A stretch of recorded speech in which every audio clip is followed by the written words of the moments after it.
Welcome to STV. నా పేరు శ్రావ్య. బులెటిన్లో అప్డేట్స్ చూద్దాం.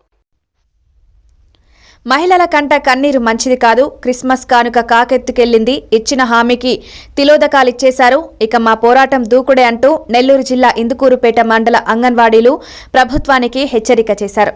ఇచ్చిన హామీలు న్యాయమైన డిమాండ్ల పరిష్కారం కోసమంటూ ఆందోళన చేపట్టిన ఇందుకూరుపేట మండల అంగన్వాడీలు వినూత్నంగా నిరసన చేశారు. పాలకులు మాస్క్ ధరించి ఇదెక్కడి మోసమంటూ దుయ్యబట్టారు.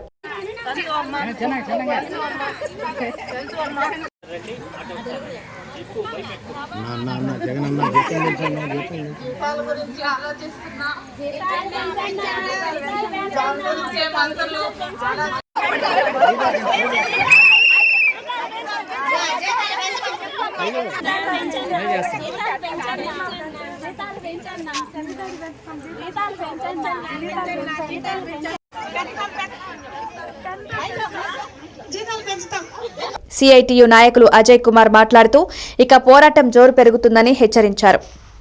లేకపోతే జగనన్న బర్త్డే కానుకగా అంగన్వాడీలందరూ కూడా ఆశపడ్డారు. ఒక మంచి కబురు వస్తుందని చెప్పి ఆశపడ్డారు. నిన్న చర్చలు ఆంధ్ర రాష్ట్రంలో జరిగాయి. బొత్స సత్యనారాయణ గారు అట్లాగే వాళ్ళ అధికారులు సజ్జల గారు వీళ్ళందరూ కూడా పాల్గొన్నారు. మేము మారం అనేటటువంటి మాట తప్ప వేరే మాట రావడం లేదు. చాలా మొండిగా ఈ ప్రభుత్వం వ్యవహరిస్తూ ఉంది. ఈరోజు ఇందుకూరుపేట ప్రాజెక్టు వాళ్ళు దాదాపు 3-4 మండలాల నుంచి కార్యకర్తలందరూ కూడా ఇందుకూరుపేటలో వచ్చి ఒక వినూతనమైనటువంటి కబడ్డీ ప్రభుత్వం వర్సెస్ అంగన్వాడీల కబడ్డీ అనేది ఇక్కడ చేశారు. చాలా బాగుంది. ఇప్పుడు మేము చెప్పేది ఏంటంటే పండగ నెల ప్రారంభమైంది. మహిళల కంట కన్నీరు అది మంచిది కాదు. ముఖ్యంగా ఈ పండగ నెల చాలా శుభసూచకమైనటువంటి నెల మహిళలకి.